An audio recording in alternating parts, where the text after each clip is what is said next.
welcome to another episode. Today I'll be probably just a quick video, but I had picked this up. I don't think I showed it in the video for the flea market. Zach, down this hill. I don't think I showed this in the video for the things that I got from the flea market, but I actually picked this up. The nice little ball peen hammer that is very old, and you can see the handle's all broken up.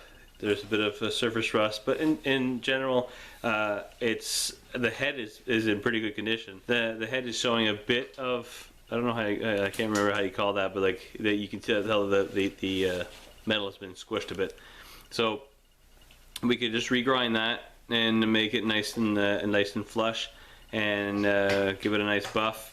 Replace the handle, and basically we'd have pretty much a brand new ball peen hammer. So like I said, it should be a pretty quick video. I'll show how to make the handle and redo the head. So I don't think I mentioned it either that I got this for like $1 or $2. So yeah, it was one piece of one tool that I hadn't got, that I didn't have yet. So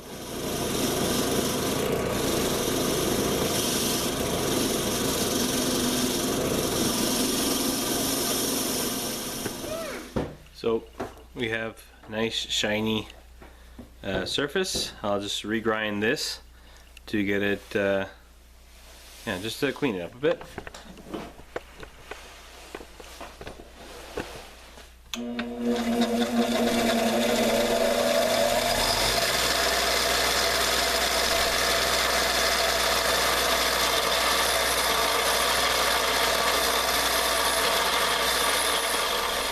So I just reprofiled it a bit, just to make it a bit more.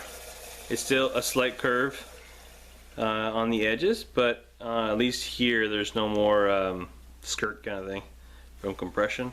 So just so we can practice a technique, I'm going to put a forced patina on this, kind of like you do with your knives to protect the steel and knives and axes. We didn't do it on the axe that we had restored.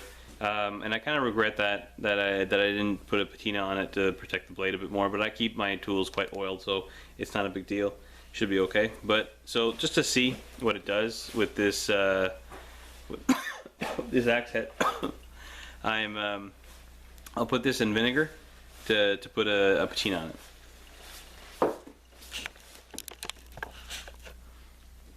All right.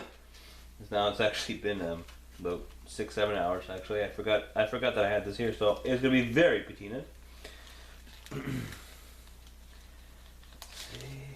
That's better. Alright. Let's rub this stuff off. See if it polishes it a bit.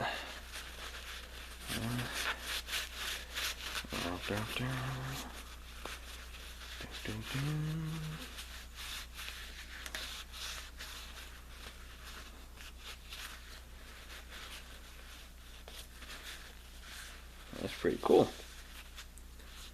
Yeah. So that is very nice. It grayed out all the new ground edges. It made it into pretty much an entire, like all of it's like equal color anyways. So pretty cool.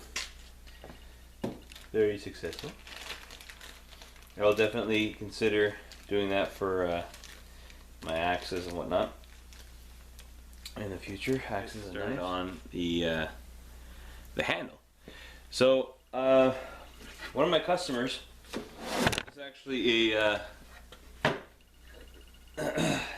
luxury woodworking company down in Connecticut, and so last time I was there, they actually I was asking them if they had any little bits and pieces of some of their projects, and I got a couple of pieces of cherry, and what else?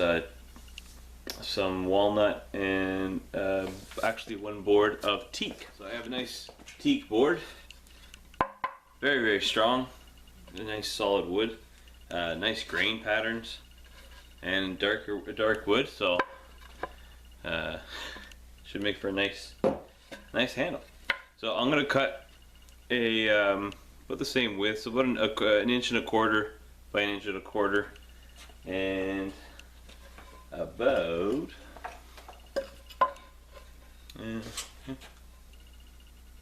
I'll roughly, it seems like about, I don't know, 14 inches. So I'll put it about the same length as the other handle was. So I'll cut that and we'll come back. Alright, so I'll just quickly tailor this.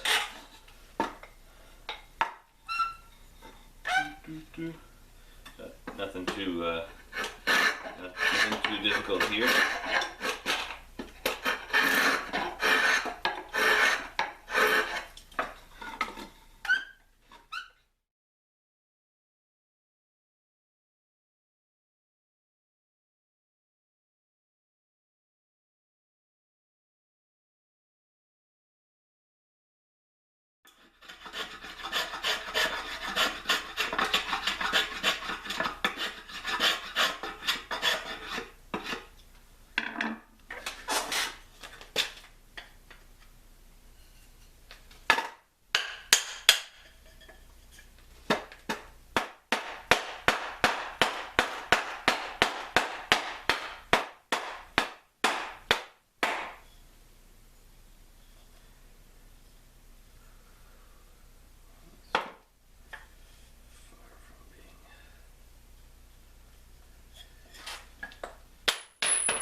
Well, that's a bad start, isn't it?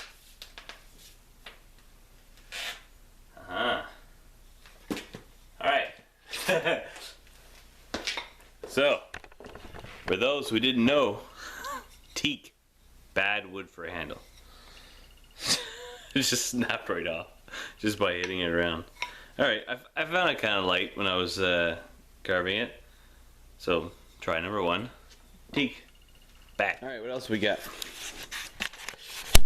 If teak won't do, I guess we got some of this sapel, which has been pretty darn strong. We got cherry. Cherry's strong. I'm sure I could do a decent handle out of cherry. And my father-in-law brought me all this maple from his shop or his garage. Should be some good pieces here.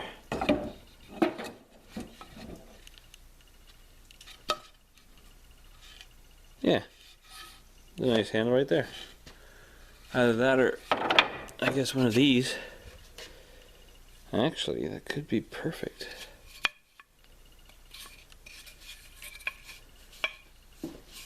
Yeah. I mean, that's pretty darn solid. Alright, let's try making salvaging this this maple railing into a handle. Okay, so I cut out a piece of the middle, so I won't have much to remove there, and we'll have some removal in the middle here, but we already have a pre-made palm swell, so perfect. I just gotta slim this up and we got ourselves a handle. The grain is very straight all along here, so that should be pretty perfect. We'll see if this one holds up.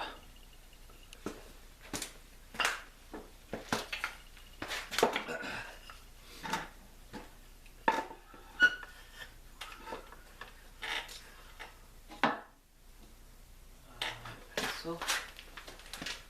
I want to make sure I don't overcut. There's not much loose here.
here it is.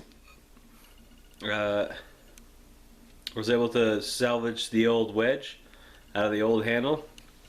I put a bit of tung oil on the haft, so just not much color to it. It's maple, the standard maple, but it's a lot stronger than our first attempt with teak. That didn't really work out, but that's fine. I'll leave that in the video. So all in all, you know, not much of a big project, but at least it's another customized tool in my toolkit. And at any point, if we need a ball peen hammer, we have one for $2 and an hour and a half work, maybe making this. I didn't put a lot of I didn't make any fancy designs or stain the handle or anything, but we did work on a patina, so that's a new technique for us. I had never covered a patina before, and if you use this technique on your knives, it will protect the carbon not finish, but the carbon steel from rust.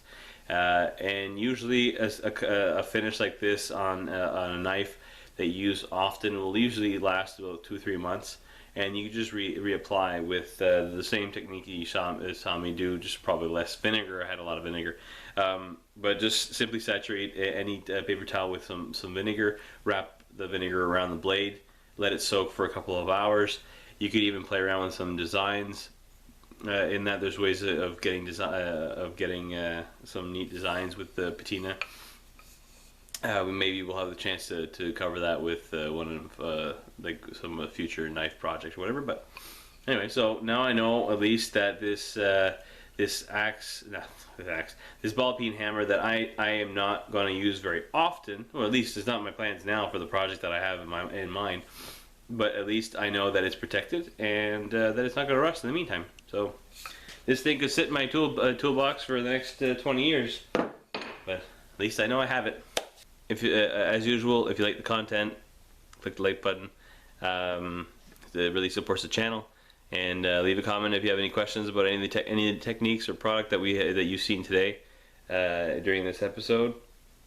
And yeah, as usual, I really appreciate all the support you guys give me, and I hope you guys stick around until the next episode. See you guys.